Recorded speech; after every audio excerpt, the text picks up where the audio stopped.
Bismillahirrahmanirrahim. Assalamualaikum warahmatullahi wabarakatuh.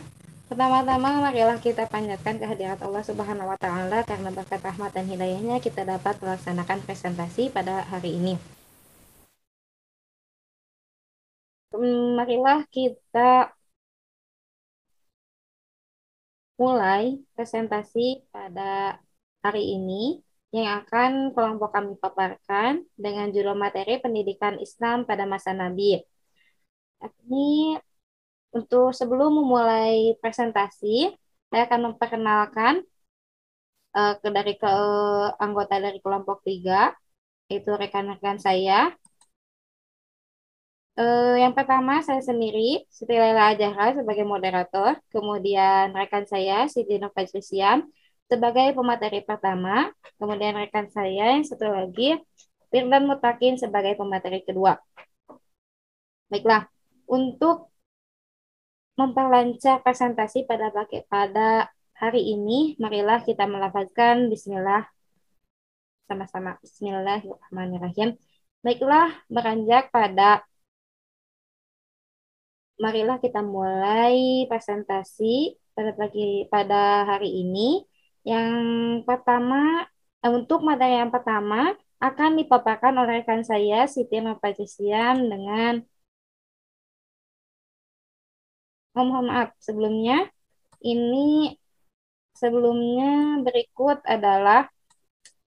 Berikut adalah pembahasan yang akan kami paparkan. Yang pertama, gambaran umum. Yang kedua, karakteristik pendidikan di Mekah dan Madinah. Yang ketiga, tantangan pendidikan Islam pada masa Nabi. Kemudian yang terakhir adalah kontekstual pendidikan Islam pada masa Nabi menghadapi era society. Baik, nah untuk yang pertama, gambaran SPI akan dipaparkan oleh saudari Siti Nur Fajrisiam. Kepadanya waktu saya persilahkan. Bismillahirrahmanirrahim. Di sini saya akan membahas tentang gambaran umum sejarah pendidikan Indonesia pada masa Nabi. Pada zaman Rasulullah SAW, pendidikan Islam dilaksanakan pada 2 periode, yaitu periode Mekah dan juga periode Madinah. Periode Mekah sebagai fase awal pembinaan pendidikan Islam dan berpusat di Mekah. Sedangkan periode Madinah sebagai fase lanjutan pembinaan pendidikan Islam sekaligus sebagai pusat kegiatan pelaksanaan pendidikan Islam. Pada kedua periode tersebut diuraikan secara singkat. Yang pertama, pelaksanaan pendidikan Islam di Mekah. Sebelum Nabi Muhammad SAW memulai tugasnya sebagai Rasul, yaitu melaksanakan pendidikan Islam terhadap umatnya, Allah Subhanahu wa Ta'ala telah mendidik dan mempersiapkannya untuk melaksanakan tugas tersebut secara sempurna melalui pengalaman, pengenalan, serta perannya dalam kehidupan masyarakat dan lingkungannya. Rasulullah SAW berusaha mengadakan penyesuaian diri dengan masyarakat lingkungannya, tetapi tidak larut dalam kondisi dan keadaan lingkungannya. Dengan potensi fitrahnya yang luar biasa, ia mampu mempertahankan keseimbangan dirinya untuk tidak terbawa arus budaya masyarakat. Rasulullah mampu menemukan mutiara-mutiara Ibrahim yang sudah tenggelam dalam lumpur budaya masyarakat. Soekarno dan Ahmad Supardi mengemukakan 3 tahap pendidikan, yaitu yang pertama, tahap pertama pendidikan perorangan yang dilakukan secara rahasia. Setelah turun Al-Quran surah Al-Muddathir ayat 7, Rasulullah memulai tugasnya untuk menyampaikan rahasianya dengan sembunyi-sembunyi dan ditunjukkan kepada keluarganya dan sahabat terdekatnya. Caranya adalah dengan memberikan nasihat nasihat-nasihat yang langsung diamalkan, baik yang berkaitan dengan akhlak atau budi pekerti yang luhur maupun ibadah, yaitu menyembah kepada Allah Subhanahu wa Ta'ala semata dan menjauhkan diri dari kemusyrikan, takhayul dan khurafat. Di samping rumah Rasulullah SAW digunakan sebagai tempat pelaksanaan pendidikan, juga dilaksanakan di rumah Al-Arqam bin Al-Arqam. Tahap kedua, menyuruh dan mengajak Bani Abdul Muthalib ke dalam Islam. Tahap kedua ini adalah merupakan tahap permulaan seruan dan ajakan secara terang-terangan kepada ajaran agama baru ini. Seruan ini ditujukan kepada keluarga Bani Abdul Muthalib, sebagian di antaranya menyambutnya dengan baik, dan sebagian yang lainnya menolaknya. Antara lain seperti Abu Lahab, paman Nabi SAW, sendiri beserta istrinya. Tahap ketiga, seruan dan ajakan umum. Dalam Al-Quran Surah Al-Hijr ayat 94 disebutkan yang artinya, maka sampaikanlah olehmu secara terang-terangan segala apa yang diperintahkan kepadamu dan berpalinglah dari orang-orang yang musyrik. Setelah perintah Allah Subhanahu wa taala ini sampai kepada Rasulullah SAW, maka beliau mulai menyeru dan mengajak seluruh lapisan masyarakat untuk masuk Islam, baik ia bangsawan, hamba sahaya, orang kaya, orang miskin, maupun pedagang, baik orang yang Mekah maupun orang luar Mekah. Yang kedua, pelaksanaan pendidikan Islam di Madinah. Periode pendidikan Rasulullah SAW di Madinah selama 10 tahun adalah kelanjutan dari pendidikan yang telah diterima pada periode Mekah. Pada periode Mekah lebih merupakan penyempurnaan proses pendidikan terdahulu, yaitu pembinaan pendidikan difokuskan pada pendidikan sosial dan politik dalam arti yang luas. Dalam hal ini, tujuan pendidikan Rasulullah SAW pada periode Madinah adalah pendidikan pribadi karakter Islam yang diarahkan untuk membina aspek-aspek kemanusiaan dalam mengelola dan menjaga kesejahteraan alam semesta. Selama proses pendidikan di Madinah, banyak hal yang dilakukan oleh Rasulullah SAW, yaitu yang pertama, karya pertama Nabi Muhammad SAW di Madinah adalah membuat landasan yang kuat bagi kehidupan Islam. Masjid sebagai pusat kegiatan ibadah dan pengajaran agama Islam didirikan. Yang kedua, Nabi mempersaudarakan kaum Muhajirin dan kaum Ansor. Nabi mendirikan satu persekutuan, yaitu menggabungkan kaum kaya dan kaum miskin atas dasar agama. Yang terakhir, membuat piagam persaudaraan dengan golongan-golongan penduduk Madinah non-Muslim. Inilah disebut perjanjian atau piagam Madinah yang kemudian menjadi modal dasar dicetuskannya kerukunan hidup antar umat beragama atau toleransi antar umat Islam dan non-Islam. Terima kasih. Saya kembali lagi kepada moderator.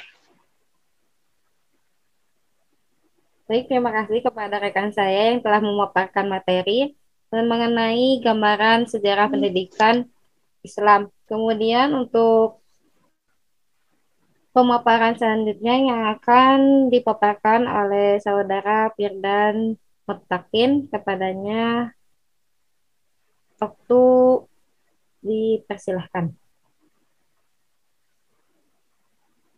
Murun. Kael. Makasih lah. Wah, iya teh. Maka, terus Madinah, terus tantangan.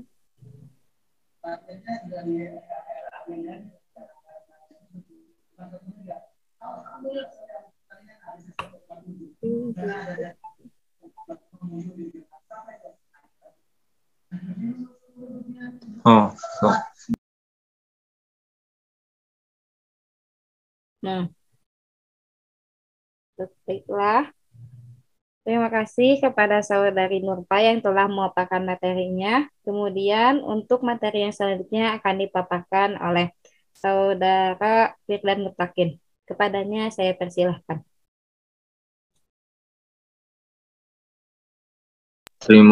Terima kasih kepada moderator yang telah memberikan waktu terhadap saya. Di sini saya akan menjelaskan sedikitnya tentang karakteristik pendidikan Islam di Mekah.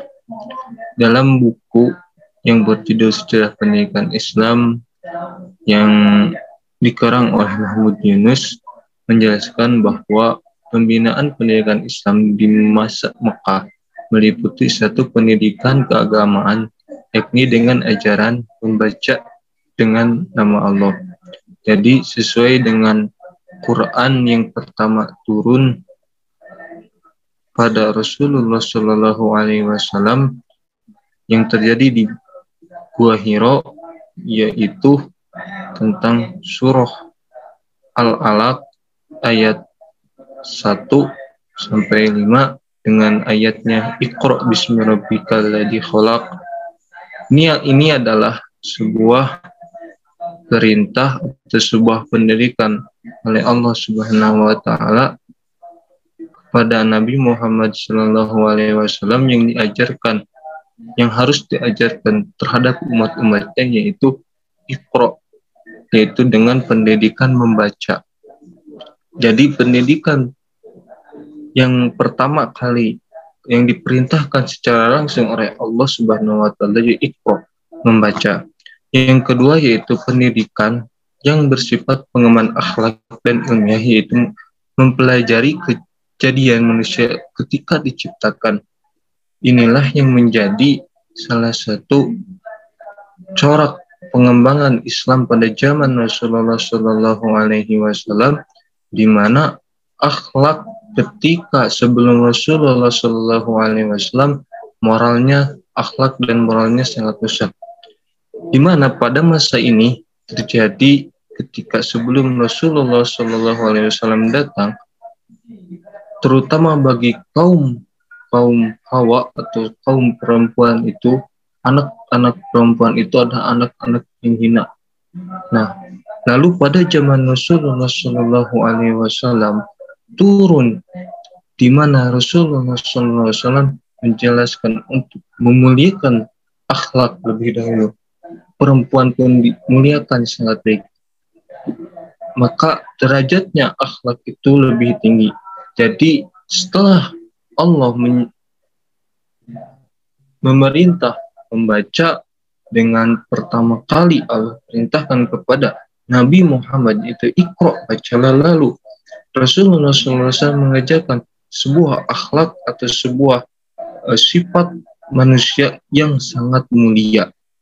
Yang ketiga yaitu pendidikan akhlak dan budi pekerti sesuai dengan ajaran tauhid. Disinilah bahwasanya akhlak itu bisa menjadi budi pengerti yang sangat baik, yang sesuai dengan tauhid kita, yaitu yang diajarkan oleh Nabi Muhammad SAW. Lalu yang keempat yaitu pendidikan jasmani. Pendidikan jasmani pada era Mekah kita diajarkan bagaimana tata cara wudhu, bagaimana kita diajarkan supaya untuk suci, selalu suci. Minimal seorang muslim itu berwudhu itu 5 kali sesuai dengan waktu sholat-sholatnya. Nah, itulah yang menjadi bahwasanya kita dididik untuk selalu bersih, kita dididik untuk menjaga jasmani kita. Ciri pokok pada periode Mekah ini adalah pembinaan Islam di kota Mekah adalah pendidikan tauhid, di mana yaitu diajarkan dengan dakwah oleh Rasulullah SAW dengan tantangan-tantangan yang berat. Tantangan-tantangan inilah yang dihadapi oleh pengikut-pengikut Nabi Muhammad SAW, yang mana dengan adanya ujian-ujian dari kaum Quraisy. Inilah pendidikan yang era Mekah ketika awal mula adanya Islam dengan tantangan yang sangat hebat, baik dari bangsa-bangsa Quraisy lainnya ataupun dari sesuatu yang tempat-tempat atau suatu kaum-kaum yang lainnya, baik kaum Quraisy ataupun kaum-kaum yang ada di sana. Inilah yang menjadi bagaimana Rasulullah SAW berjuang secara habis-habisan untuk memajukan pendidikan atau mengembangkan tauhid tentang ajaran agama Islam. Yang mana ajaran tauhid ini harus menanamkan nilai-nilai tauhid ke dalam jiwa setiap individu muslim, agar jiwa mereka terpancar sinar tauhid dan tercermin dalam perbuatan dan tingkah laku, sehingga ilmu pun diajarkan dan pengembangan akhlak pun sangat diutamakan oleh Rasulullah SAW. Itulah sedikitnya sebuah karakter pendidikan Islam pada periode di Mekah. Lalu selanjutnya di sini saya akan menjelaskan tentang karakteristik pendidikan Islam di Madinah. Setelah Rasulullah SAW hijrah dari Mekah lalu ke Madinah, atau disebut dengan Yathrib sebelum menjadi Madinah, disinilah Rasulullah Shallallahu Alaihi Wasallam diutamakan ciri pokoknya itu terhadap Islam mengarah terhadap pendidikan yang lebih luas dan adanya kekuasaan. Pola yang ditetapkan pada Madinah tersebut adalah menekankan kepada pendidikan sosial dan politik. Ketika Rasulullah Shallallahu Alaihi Wasallam ditayangkan menjadi seorang pemimpin tertinggi di Madinah, itulah yang menjadi awalnya adanya politik di Islam. Rasulullah SAW diangkat menjadi suatu pemimpin yang sangat tinggi di Madinah. Tetapi kedua ciri tersebut bukanlah dua hal yang bisa dipisahkan satu sama lain. Kalau pendidikan Islam di Mekah lebih menertibkan pada penanaman nilai-nilai tauhid ke dalam jiwa setiap individu muslim, sedangkan pembinaan pendidikan Islam di Madinah pada hakikatnya merupakan kelanjutan dari pendidikan tauhid di Mekah, yaitu pembinaan bidang pendidikan sosial politik agar dijiwai ajaran tauhid, sehingga akhirnya tingkah laku sosial politiknya merupakan cermin dan pantulan sinar tauhid tersebut, yang mana politik yang dikembangkan, sosial yang dikembangkan oleh Rasulullah Shallallahu Alaihi Wasallam bisa menjadi cerminan bagi diri kita, bagi umat-umat, bagi negara-negara sekarang. Nah, inilah suatu proses pendidikan pada zaman periode Mekah dan periode Madinah. Itulah sedikit yang saya ketahui tentang pengembangan karakteristik pada era Rasulullah SAW, di mana di zaman Mekah dan di zaman Madinah. Mungkin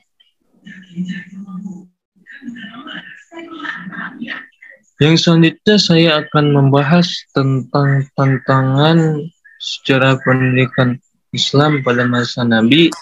Yang pertama yaitu belum adanya fasilitas untuk berdakwah.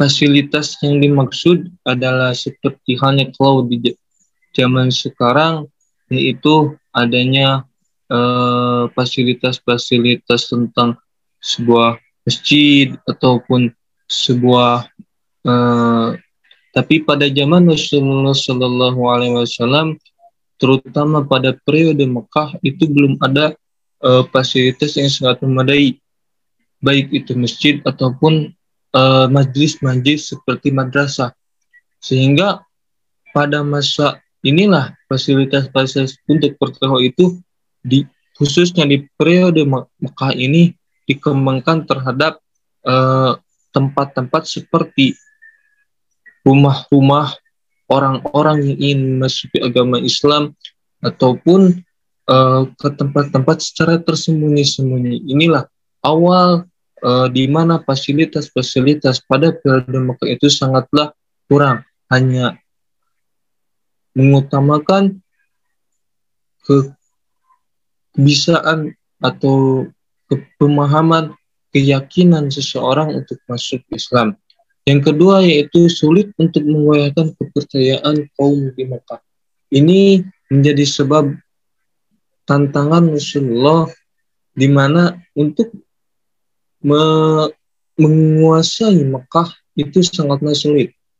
Kita bisa mengetahui dari konteks sejarah bahwasanya Rasulullah Shallallahu Alaihi Wasallam ketika tantangan berat di Mekah, bahkan mengalami penyiksaan bagi kaum-kaumnya, itu sehingga Rasulullah Shallallahu Alaihi Wasallam hijrah ke Madinah. Tapi di Madinah juga Rasulullah SAW mengalami sebuah tantangan yang cukup sulit, seperti halnya adanya sebagian orang yang munafik yang masuk Islam, tetapi beliau itu sangat membenci terhadap apa yang Rasulullah SAW ajarkan. Yang ketiga yaitu banyaknya pemuka-pemuka Quraisy yang menentang tentang dakwah Rasul. Nah, seperti halnya ujian Rasulullah SAW ketika mengembangkan pendidikan di Mekah itu banyak sekali tantangan, banyak sekali cobaan. Seperti halnya Rasulullah Shallallahu Alaihi Wasallam diuji oleh kaum Taif. Ketika di Taif itu Rasulullah SAW sampai dilempari. Nah, inilah sebuah ujian-ujian. Banyak yang menentang dengan prinsip atau sebuah pendidikan atau agama yang baru yang dibawa oleh Nabi kita, yang menjadi sangat sulit berkembangnya di Makkah.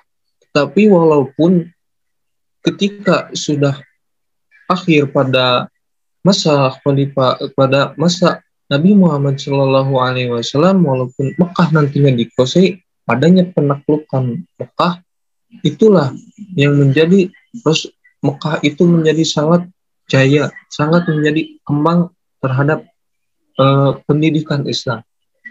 Tetapi sebelum itu, sebelum adanya seperti yang terjadinya pemboikotan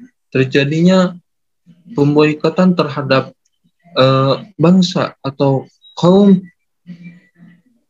golongan Nabi Muhammad Shallallahu Alaihi Wasallam, yaitu terutama terhadap Bani Hashim, itulah pemboikotan tersebut sebuah tantangan yang besar yang terjadi bagi Nabi Muhammad Shallallahu Alaihi Wasallam. Nah, mungkin itu saja sedikitnya tentang tantangan pendidikan, sejarah pendidikan Islam pada masa Nabi yang dapat saya jelaskan.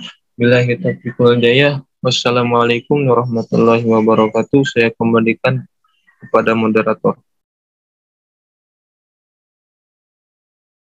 Terima kasih kepada saudara Firdan yang telah memaparkan materinya. Kemudian untuk materi yang selanjutnya akan dipaparkan oleh saya sendiri mengenai kontekstualisasi sejarah pendidikan Islam pada masa Nabi menghadapi era Society 5.0. Ketika konteks era Society 5.0 yang segala bentuk kegiatan belajarnya dengan digital, maka ketika era Society 5.0 ini dihubungkan dengan pembelajaran pendidikan di masa Nabi, metode-metode mengajarnya masih bisa digunakan. Metode-metode ini tidak untuk dihilangkan. Nah, bahkan ketika metode ini beranjak kepada sistem digital, maka ini adalah sebuah kemajuan di mana zaman sudah berkembang. Nah, tidak ada masalah dalam sejarah pendidikan Islam menghadapi era Society 5.0 ini, hanya ada pembiasaan terhadap segala sesuatu dengan digital, dan sejarah pendidikan Islam pada masa Nabi ini masih tetap harus dikembangkan dan dipraktikkan. Jadi kontekstualisasi antara sejarah pendidikan Islam pada masa Nabi dengan era Society itu bisa digabungkan. Tidak ada menurut yang sudah kami lihat dari masa Nabi kemudian melihat era Society 5.0, ini tidak ada keberatan sama sekali untuk pembelajaran antara pada pendidikan Nabi dan juga era Society. Malah ini adalah suatu bentuk batu loncatan yang sangat baik untuk pendidikan dan pengajaran pada era saat ini, pada zaman saat ini. Mungkin itu sedikitnya yang dapat saya paparkan mengenai kontekstualisasi sejarah pendidikan Islam pada masa Nabi menghadapi era Society 5.0. Mohon maaf apabila ada kesalahan. Yes, mungkin seluruh materi sudah kami paparkan, dari gambaran pendidikan, kemudian karakteristik, kemudian tantangan, dan yang terakhir ini kontekstualisasi sejarah pendidikan Islam pada masa Nabi menghadapi era Society. Kami mengucapkan terima kasih kepada teman-teman semua yang telah atas ekstensinya untuk presentasi kami pada hari ini. Kami mengucapkan mohon maaf apabila ada salah-salah kata.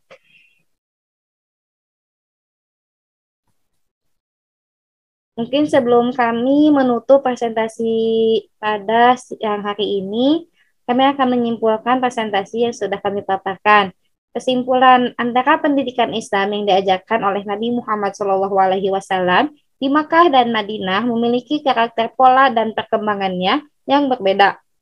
Jika di Makkah lebih kepada pengajaran pendidikan Islam yang menekankan pada pemahaman tauhid dan pengajaran Al-Quran, sedangkan di Madinah lebih meluas cangkupannya, yakni selain diajarkan tauhid dan Al-Quran, masyarakat di Madinah dibekali dengan pendidikan akhlak, amal ibadah, kehidupan sosial kemasyarakatan dan keagamaan, ekonomi, kesehatan, bahkan kehidupan bernegara dalam proses perjalanannya Rasulullah Shallallahu Alaihi Wasallam pada saat itu, sehingga pendidikan Islam cepat diterima dan diamalkan oleh masyarakat Makkah dan Madinah. Ini itu kesimpulan dari pemaparan materi pada hari ini. Berikut referensi makalah yang telah kami buat. Kami ucapkan terima kasih. Kami tutup presentasi pada siang hari ini. Kami ucapkan terima kasih. Assalamualaikum warahmatullahi wabarakatuh.